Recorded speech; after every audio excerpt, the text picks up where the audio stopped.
What is up, and welcome back to Beyond the Arc with Brandon Silvers. As always, I am your host, Brandon Silvers. This is a special midweek mini episode. Had some stuff I wanted to get off my mind and didn't want to wait until Monday, even though there will be an episode dropping Monday. So let's go ahead and get into it. All right, so we all saw the footage from last Friday from the Bulls Ring of Honor ceremony where their former GM Jerry Krause was one of the honorees, and he was booed when his picture was shown on the Jumbotron. Jerry himself didn't see it because he's been dead since 2017, so things got even more awkward when his picture went away, revealing his widow Thelma was in the building to accept what was supposed to be an honor on his behalf. As you can imagine, Thelma became visibly upset at everyone booing her dead husband and had to be comforted by Ron Harper. And as someone who has held their fair share of silly long-term grudges for no reason, even I found this to be distasteful. And it got me thinking about whether or not Krause even deserved to be booed in the first place, particularly by Bulls fans, because when you really think about it, how can you love Michael Jordan and not love Jerry Krause? Krause hate is well documented and it goes back a long way. I remember reading Sam Smith's The Jordan Rules, which is famous or infamous, depending on who you ask, I guess, for peeling back the layers on Michael Jordan's public image to reveal less than desirable personality traits that ultimately showed that this mythical figure was actually human. Jerry Krause was talked about in that book as well in less than flattering terms. It paints a very vivid picture of Krause as a man who had spent his lifetime being socially awkward, short, fat, egotistical, paranoid, and slovenly, earning the nickname Crumbs because you could always find some on his shirt. This is simply not a man many of us would find likable, and a significant portion of the book explained that nobody, players, coaches, fans, liked him at all, and it came out in 1991. If time heals all wounds, then this one was reopened when The Last Dance came out in 2020, and it detailed how Krause was the reason that the Bulls dynasty came to an end after winning it all for the sixth time in 1998. Again, Krause was dead by the time this came out, and dead men can do little to nothing to defend themselves, so making him the scapegoat was easy, and for those who lived through Krause's reign, believable. He was an easy man to hate. And he was made even easier to hate because Michael Jordan hated him. The Last Dance was Jordan's docuseries, and he had creative control. It was also Jordan who bestowed the nickname Crumbs on Krause, and the Jordan Rules was filled with stories of MJ coming up with different ways to ridicule him. So people hate Krause because they love Jordan. I mean, my enemy's enemy is my friend, but my idol's enemy is definitely my enemy. But when you really take a look at what we know about Jerry Krause, the man and the general manager, how can you love Jordan and not love Krause? For starters, Krause was an incredible GM who surrounded MJ with talent on and off the court. Jordan himself knew how important this was from his early years before all those pieces were assembled. Look at the teams that were winning championships during that time. The Showtime Lakers with Magic, Kareem, and Worthy, the Bird McHale Parrish Celtics, the Isaiah Lambeer Dumars Bad Boys Pistons. These teams were stacked with stars and great role players, and that's why they won even after Jordan cemented himself as the league's best individual player.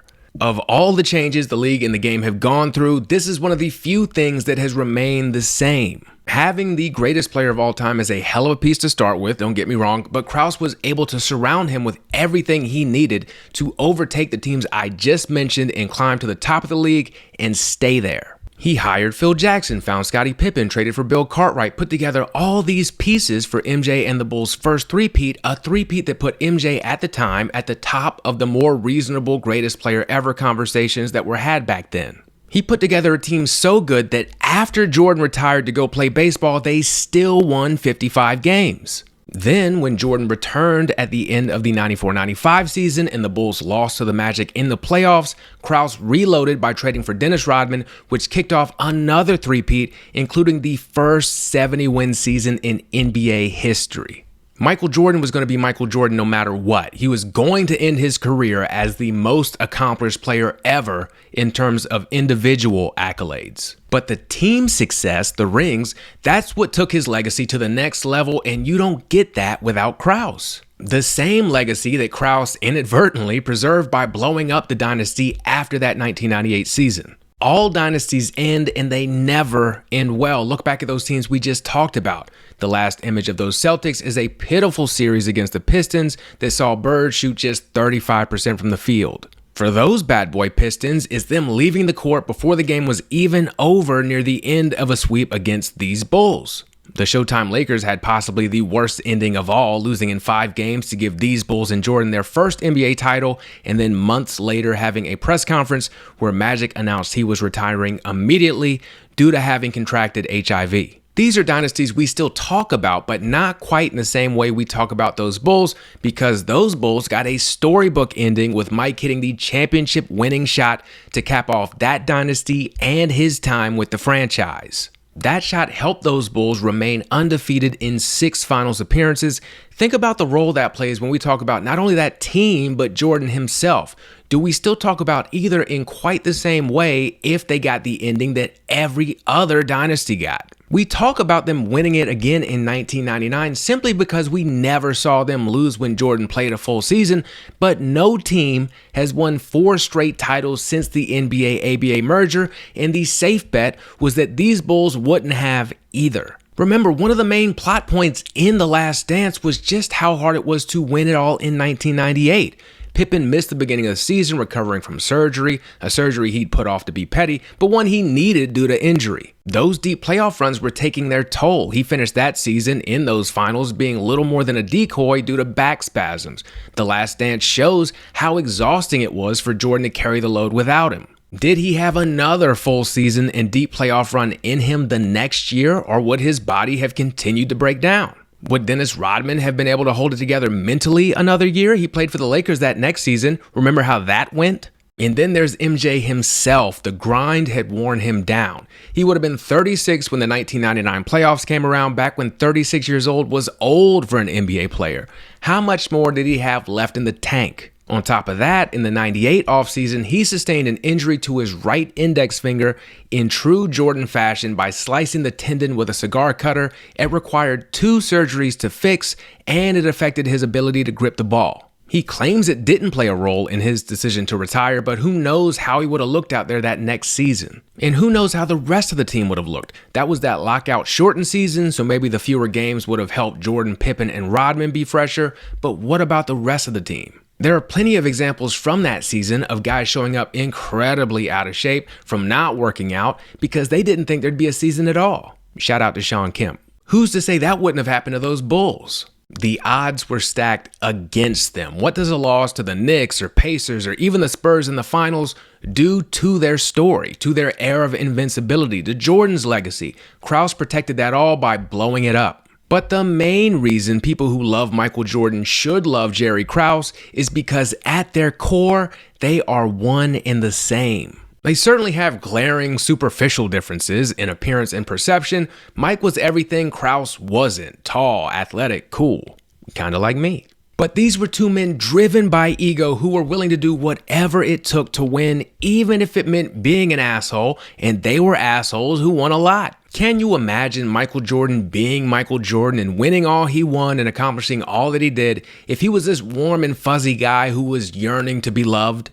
Of course not. That's ridiculous. A huge part of his mystique is his killer instinct, how cutthroat he was. Let's put Krause through that same test. If he cared about being loved, does he hire that hippie coaching in Puerto Rico? Does he fire a coach, Doug Collins, who was well-liked in Chicago, who had just led the team to their first conference finals in 15 years to promote that hippie? And the reason he made that move and promoted Phil was because Phil was willing to implement an offense Krause believed in, one that took the ball out of the hands of the greatest offensive weapon the league had seen since Wilt Chamberlain. Does a more teddy bear version of Krause make the move for Pippen, or have the nerve to trade Jordan's best friend, Charles Oakley, for Bill Cartwright, who played a huge role in that first three-peat?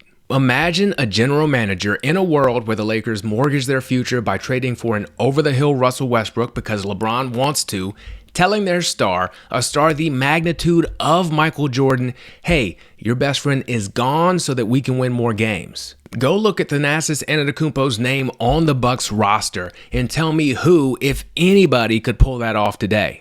Would a more diplomatic GM have been able to pay unproven European star Tony Kukoc more than the second best player on his championship team to lure him over, or trade for Dennis Rodman when Rodman was at the height of his franchise-killing pariah behavior? Or, again, blow up that Bulls dynasty when he did, unintentionally preserving its place in history and the legacy of its star. My favorite part of The Last Dance is when they're addressing Jordan's own asshole behavior and Jordan gets emotional talking about it, specifically how he thinks he will be perceived when people see the extent of it. He says, quote, "When people see this, they're going to say, well, he wasn't really a nice guy. He may have been a tyrant." Well, that's you, because you never won anything. I wanted to win, but I wanted them to win and be a part of that as well. When you hear that, is this not a quote that would apply to Krause's reign as general manager too? These are two men who were ruthless in the heat of battle in the pursuit of success.